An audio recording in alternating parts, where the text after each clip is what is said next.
கூடிய சீக்கிரம் தமிழ்நாட்டில் சிக்கனுக்கு ஒரு கடும் தட்டுப்பாடு ஏற்பட போகுது. அது மட்டும் இல்லை, கோழிக்கறி கடைகள்லாம் ரேட்டை வந்து கண்ணாமுன்னான்னு உயர்த்திக்கிட்டு இருக்கிறாங்க.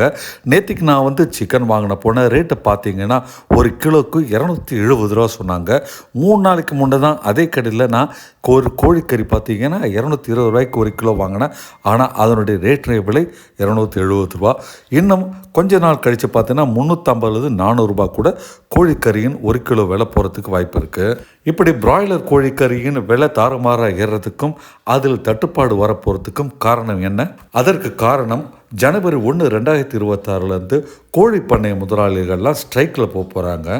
இப்போ இருக்கிற கோழிகளின் கையிருப்பு பார்த்திங்கன்னா தமிழ்நாட்டுடைய தேவையை 2-3 வாரம் அளவுக்கு தான் அது தீர்க்கும். அந்த கோழிப்பண்ணை முதலாளிகள்லாம் ஸ்ட்ரைக்குக்கு ஏன் போகிறாங்கன்றதை நம்ம பார்க்கறதுக்கு முன்னால் இந்த கையிருப்பு வெறும் 2-3 வாரத்தில் இருக்கிறதுனால ஏற்கனவே சிக்கனை அதிக விலைக்கு விற்க ஆரம்பிச்சிட்டாங்க. அது இல்லாமல் தொடர்ந்து விடுமுறை காலம்னால நிறைய சிக்கனும் சேல்ஸ் ஆகுது.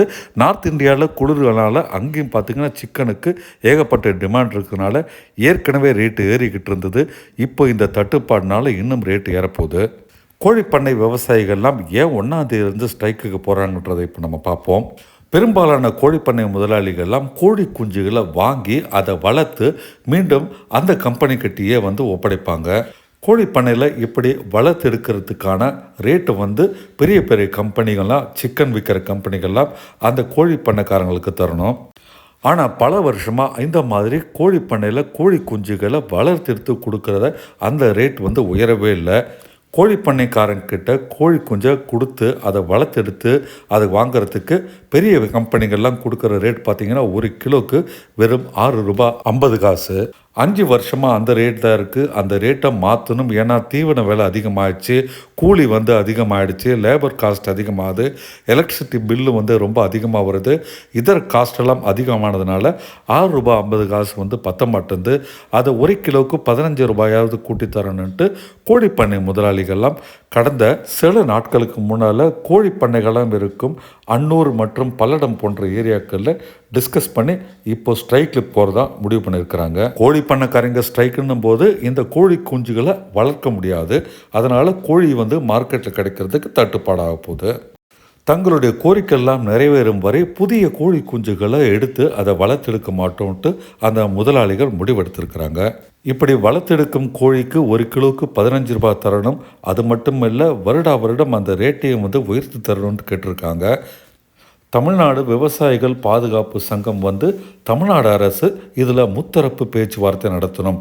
அதாவது அரசு, கோழிப்பண்ணை விவசாயிகள் மற்றும் கோழிக்கறி தொழிலில் ஈடுபட்டுள்ள பெரும் முதலாளிகள்லாம் சேர்ந்து இந்த முத்தரப்பு பேச்சுவார்த்தையில் ஈடுபடணும்னு சொல்லியிருக்கிறாங்க. கோழிப்பண்ணை விவசாயிகளுக்கும் இதர விவசாயிகள் போலவே ஃப்ரீயாக எலக்ட்ரிசிட்டி தரணும். அது தவிர கோழிப்பண்ணை தொழிலுக்கு ஒரு நலவாரியம் தமிழ்நாடு அரசாங்கம் அமைத்து தரணும்ட்டு அவர்கள் கோரிக்கை விடுத்திருக்கிறாங்க.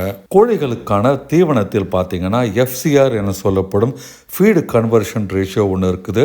அந்த ஒரு FCRையும் நீக்கணுன்ட்டு கோழிப்பண்ணை முதலாளிகள்லாம் வேண்டுகோள் விடுத்திருக்கிறாங்க. இந்த ஸ்ட்ரைக் மட்டும் வந்ததுன்னு வச்சிங்களேன், தமிழ்நாட்டில் மட்டும் இல்லை, இந்தியா ஃபுல்லாகவே ஒரு மிக பெரும் சிக்கன் ஷார்ட்டேஜ் ஆக போகுது. இந்தியா முழுதுக்குமான ஒரு மிகப்பெரிய சிக்கன் சப்ளை தமிழ்நாட்டில் நாமக்கல், கோவை மாவட்டங்கள்ல தான் நடக்குது. கேரளா மாநிலம், அது தவிர நார்த் இந்தியாவில் நம்ம தமிழ்நாட்டின் கோழிக்கறி தான் நம்பி இருக்கிறாங்க. அதனால் தமிழ்நாடு அரசு தலையிட்டு இவங்க பிரச்சனையை உடனே தீக்காட்டி நிச்சயமாக இவங்க ஸ்ட்ரைக் போவாங்க. அதனால் கோழிக்கறிக்கு பெரிய ஒரு டிமாண்ட் மார்க்கெட்டில் ஏற்பட போகுது. ஒரு கட்டத்தில் கோழிக்கறி சப்ளையும் இல்லாமல் போக போகுது. நண்பர்களே, இது ஒரு அவேர்னஸ் வீடியோ தான். ஏன்னா நீங்கள் சப்போஸ் கோழிக்கறி நியூ இயர்க்காக வாங்கி வைக்கணும், இல்லாட்டி அதற்கப்புறமா ஏதாவது ஒரு வாரத்துக்கு 2 வாரம் தேவைப்படும்ட்டு நீங்கள் பிளான் பண்ணிங்கன்னா இப்போவே வாங்கி வச்சுக்கோங்க. அப்படி இல்லைன்னா ரேட் இன்க்ரீஸ் ஆகும், அதை மனசில் வச்சுக்கோங்க. அது மட்டும் இல்லை, நீங்கள் கடையில் வாங்க போகிற சிக்கன் பேஸ்டு ப்ராடக்ட்ஸ் எல்லாமே இன்க்ரீஸ் ஆக போகுது. ஹோட்டலில் இருக்கிற சிக்கன் 65, சிக்கன் குருமா, சிக்கனில் எல்லா ஐட்டங்களுமே விலை ஏற போகுது. அது மட்டும் இல்லை, தமிழ்நாட்டில் ஒரு தெருவுலையும் ஒரு சிற்றூர்லேயும் பார்த்திங்கன்னா கோழி கடைகள் இருக்குது. அவங்களுக்கு எல்லாமே ஒரு பெரிய லாஸ் இதனால் நடக்க வாய்ப்பு. தமிழ்நாடு அரசு விரைந்து நடவடிக்கை எடுத்து இந்த ஒரு பிரச்சனையை தீர்க்கணுன்ட்டு நம்ம வேண்டுகோள் விடுப்போம்.